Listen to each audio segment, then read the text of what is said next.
Okay, well, we're going to move back to the Middle East. Before we do that, we're going to go to the House of Commons. And here is a tweet from Andy McDonald MP. And it says, Tory Minister Andrew Mitchell tells me I should be comforted by the ideas of lawyers being embedded in Israeli armed units. Let's just have a look at this, a little bit of video. To any reasonable and informed observer, the conduct of the war in Gaza by Israel contravenes basic international humanitarian law in failing to distinguish between armed combatants and civilians, and using force beyond what is militarily necessary, offends against the prohibition of inflicting unnecessary injury, and is wholly disproportionate. Over 100,000 Palestinians have now been killed or injured by Israeli forces in Gaza since last October.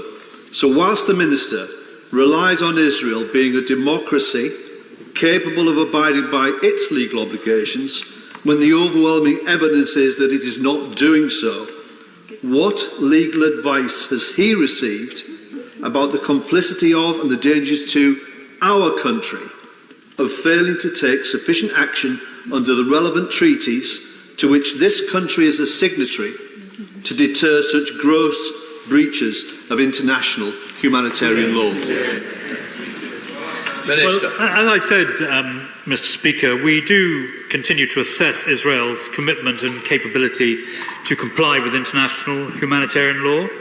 Those assessments are supported by a detailed evidence base, conflict analysis, reporting from charities and NGOs, international bodies and partner countries, statements and reports by the Israeli government and their track record of compliance. And we take all of that into account in making the judgments we make. But I would point out to him that when it comes to targeting, when it comes to military action, the Israeli Defense Force has its own lawyers embedded in those units, and in much the same way of prudence that the British military do. That is not something which you see in any other force in the region, and it should give some confidence that they are seeking to abide by international humanitarian law. Okay, so before we get Vanessa's thoughts on that comment that he's made, what is the situation with lawyers in the British military?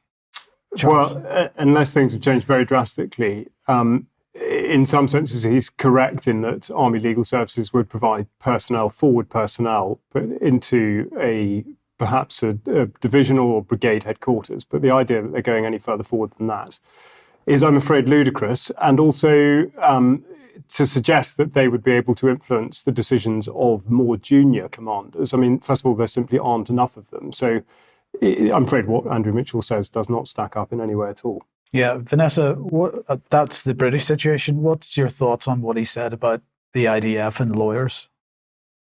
I mean, it's absolutely ridiculous. In that kind of fighting environment in Gaza, lawyers or not, they will be carrying weapons and they will be partaking in the crimes that the IOF are committing against civilians that are being recorded on an almost minute-by-minute basis. So, I mean, yes, it's entirely ludicrous. It also harks back to this idea that Israel is capable of investigating its own crimes against humanity. Has he not read the 84-page report by South Africa, or even followed on social media? I presume he's modern enough to be able to do that. The thousands of videos demonstrating the IOF sadistic measures taken against Gazan children, civilians, medical staff, etc. Thank you for that. Now, just bring us up to date what's been going on with Shifa Hospital.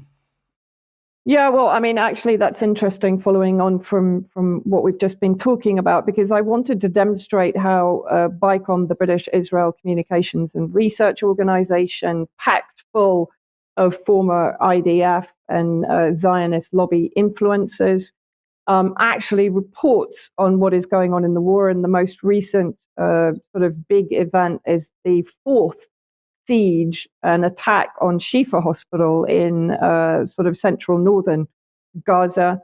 And so I want to see how BICOM put it out. And bear in mind, they claim that they have huge influence. The Guardian claimed in 2009 that they are one of the biggest influences in the UK on the opinions of media, including the BBC, on government officials, even MPs like Andrew Mitchell there.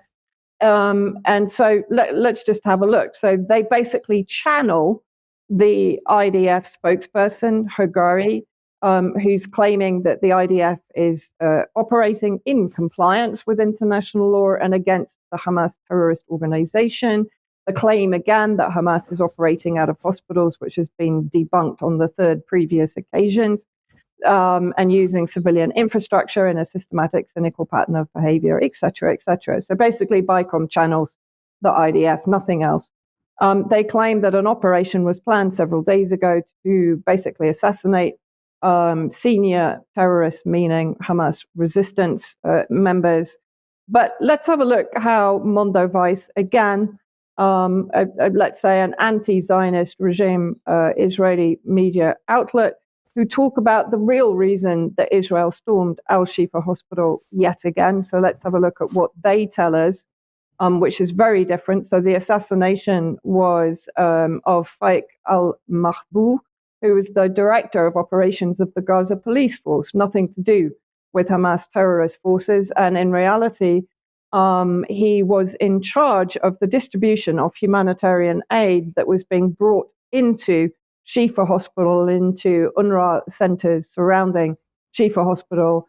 And he managed to actually deliver a fair amount of humanitarian aid to northern Gaza that is basically enduring real famine conditions through the lack of delivery of humanitarian aid by Israel and by Egypt. So basically, they wanted to assassinate him. Now, why did they want to do this? What the IOF is trying to achieve inside Gaza, if we look at the final slide on what Mondoweiss basically point out, and this is in line with what I'm hearing. Basically, the Israeli forces have been civil society, all police, security forces. Today in Nusrat camp, which is on the western coast, they assassinated another director of police forces and security forces there. So they're trying to create an environment of societal disorder in the hope that tribal factions will take hold and will create a fragmented Gaza that is easier for the Israeli alliance to control. So as Mondoweiss says, in foiling Mahbou's pivotal role in coordinating the delivery of humanitarian aid to starving civilians in Gaza, while restoring a semblance of social order to the north. In other words, the attack on Al-Shifa was an assassination operation aimed at breaking down civil order. It aimed to facilitate Israel's genocidal project and pave the way for total control over the area without resistance. The unfolding events of the past few days expose Israel's intention of engineering famine and contributing to social breakdown. It reminds us that this is not only a war against Gaza's resistance, but also against its people. Yes, thank you, Vanessa. Thanks very much for that. Now,